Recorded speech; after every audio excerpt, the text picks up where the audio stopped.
मौके पर खास प्रोग्राम लेकर आया है। हमारे साथ योग एक्सपर्ट्स का पैनल भी लगातार मौजूद है, जो बता रहा है कि किस तरीके से योग से खुद को निरोग रखें। और इस वक्त 3 खास मेहमान आपको स्क्रीन पर नजर आ रहे होंगे। हमारे साथ रुचि शर्मा, योगा एक्सपर्ट, रुचि काले, साधिका हमारे साथ मौजूद है ध्यान फाउंडेशन से, डॉक्टर राजेश है, चीफ योगा अधिकारी हैं JNIK। आप तीनों का बहुत बहुत स्वागत न्यूज 18 पर। डॉक्टर राजेश, आपके पास आऊंगी। एक बात जो आज प्रधानमंत्री ने कही कि योग और सहयोग मिल जाए तो निरोग रहा जा सकता है, ये मंत्र है। कुछ ऐसी ही बातें इस वक्त तो कोरोना काल है, तो हम समझ सकते हैं कि कोरोना के दौरान में योग और सहयोग दोनों का महत्व बढ़ा। लेकिन 2014 में प्रधानमंत्री ने जब यूएन में योग दिवस का प्रस्ताव रखा था, तब भी उन्होंने यही बात कही थी कि योगा सिर्फ व्यायाम नहीं है, शरीर के लिए नहीं है, बल्कि ये शरीर और मस्तिष्क के संबंध को दर्शाता है, संतुलन को बनाता है प्रकृति के साथ और सहयोग की भावना को बढ़ाता है। और वो बात जो उन्होंने 2014 में कही थी, आज वो सच साबित होती दिख रही है। जी हाँ, जी हाँ। हेलो जी, आपकी आवाज आ रही है। देखिए, योग जो है यह जीवन का एक विज्ञान है। यह सिर्फ हमारे व्यक्तित्व के शारीरिक पहलू पर कार्य नहीं करता है, यह हमारे मानसिक, भावनात्मक तथा आध्यात्मिक पहलू पर भी काम करता है। और इसीलिए इसका समावेश जो है हमारे दैनिक जीवन में होना चाहिए। देखिए, शारीरिक स्तर पर योग का जो मकसद है वो कि आपके अंग जो है वह ठीक ढंग से कार्य करें, संतुलित रूप से कार्य करें, आपस में उनमें सामंजस्यता हो, ताकि आप निरोग रह सकें। और इसीलिए इस वर्ष का जो थीम भी है आरोग्यता के लिए योग, तो ये एक पक्ष है। लेकिन साथ ही साथ योग जो है सिर्फ शारीरिक पक्ष नहीं है, इसका मानसिक पक्ष भी है। मन के स्तर पर योग का जो मकसद है कि वो जो है, जो ऑसिलेटिंग टेंडेंसीज है माइंड की, जो उद्वेलनताएं हैं, उसको जो है उसका निरोध करना योग का मकसद है। डॉक्टर राजेश, यानी कि सिर्फ फिजिकल हेल्थ नहीं, मेंटल हेल्थ के लिए योग जरूरी है। और अगर हम मेंटली फिट हैं तो फिर हम शारीरिक तौर पर भी फिट रहेंगे और तमाम जितनी भी चुनौतियां आए, किसी भी तरह की चुनौती, उससे लड़ने में सक्षम रहेंगे। रुचि काले के पास चलूंगी। रुचि जी, प्राणायाम के बारे में सबको पता था, लेकिन कोरोना के दौर में प्राणायाम से लोगों ने खुद को जोड़ लिया और उन्हें असली मतलब इसका समझ में आया कि दरअसल प्राणवायु यानी कि ऑक्सीजन का लेवल अगर मेंटेन रखना है तो प्राणायाम कितना उपयोगी है। इसमें आप प्राणायाम के कुछ स्टेप हमारे दर्शकों को करके बताएंगे। अभी भी जो लोग नहीं समझते हैं, जिनके मन में दुविधा है कि ये कैसे शुरू करना चाहिए, स्टेप्स क्या क्या है इसमें, तो उनका वो कंफ्यूजन दूर हो जाएगा।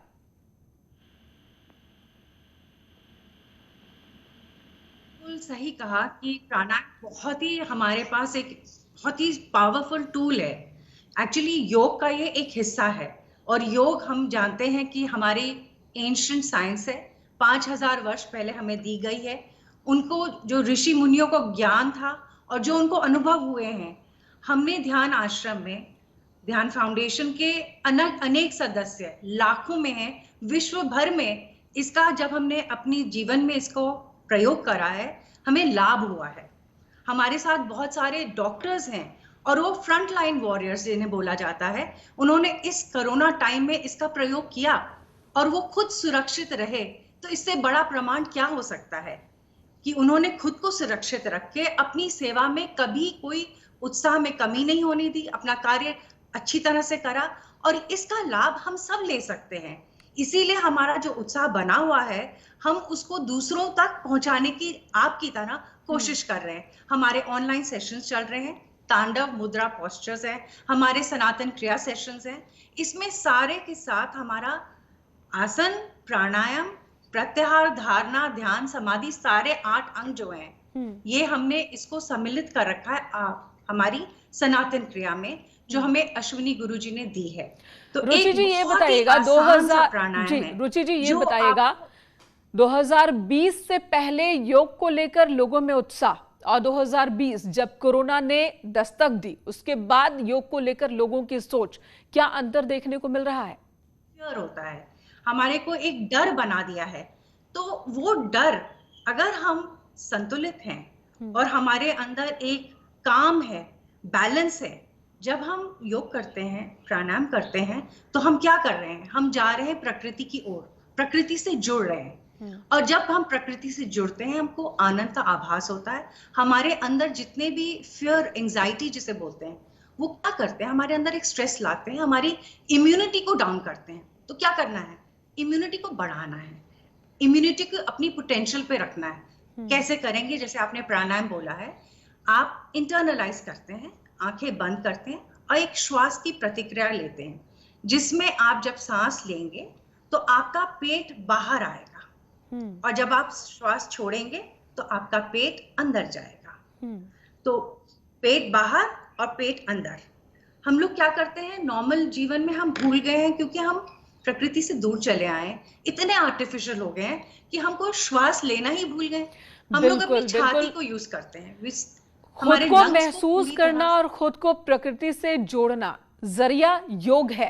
रुचि शर्मा, आपके पास आऊंगी। प्राणायाम, जैसा कि मैम ने भी कहा कि ये एक सच्चाई है, सर्वे में भी ये बात सामने आई है कि मौजूदा दौर में जो दिनचर्या है, लोग सांस लेना भूल गए हैं। जितनी सांस ले सकते हैं उसके आधे में ही हम गुजारा कर रहे हैं, जो कि हमारे लंग्स पर उसका नेगेटिव इम्पैक्ट होता है। योग में हम लंबी सांस लेते हैं, जो बहुत जरूरी है हमारे लिए। आप कुछ इस सांस लेने को लेकर, प्राणायाम को लेकर कुछ स्टेप्स आप यहाँ पर कर सकती हैं क्या? लोगों को बता सकते हैं, दर्शकों को?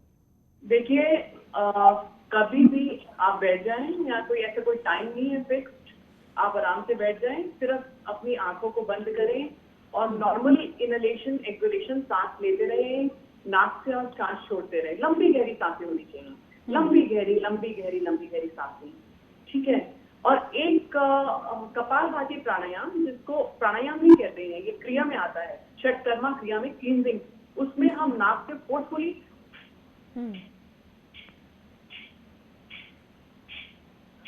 नाक से हम सांस छोड़ते हैं, पेट अपने आप अंदर जाता है। पेट अंदर जाता है, वो डायफ्राम को पुश करता है, डायफ्राम ऊपर लंग्स को पुश करते हैं, लंग्स उसी वक्त कार्बन डाइऑक्साइड को एक्सहेल करता है और हम पैसिवली इनहेल करते हैं ऑक्सीजन।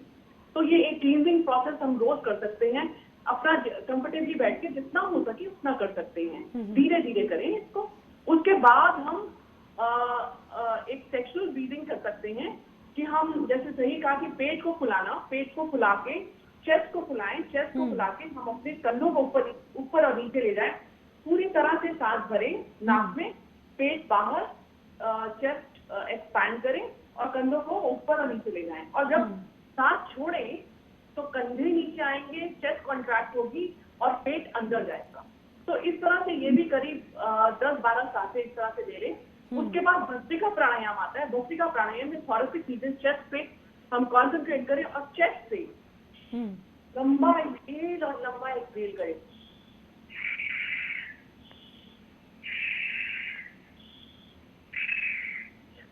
ये 6 बार करीब 6 से 5 से 6 राउंड कर लें। बिल्कुल। तो ये वो सारे मुद्राएं हैं जिसको करने के लिए बहुत ज़्यादा वक्त अलग से निकालने की ज़रूरत नहीं है, और इतने स्टेप्स भी अगर कर लें तो हल्का, शरीर को हल्का महसूस किया जा सकता है। बहुत बहुत धन्यवाद आप तीनों का न्यूज़ 18 से जुड़ने के लिए, और बहुत ही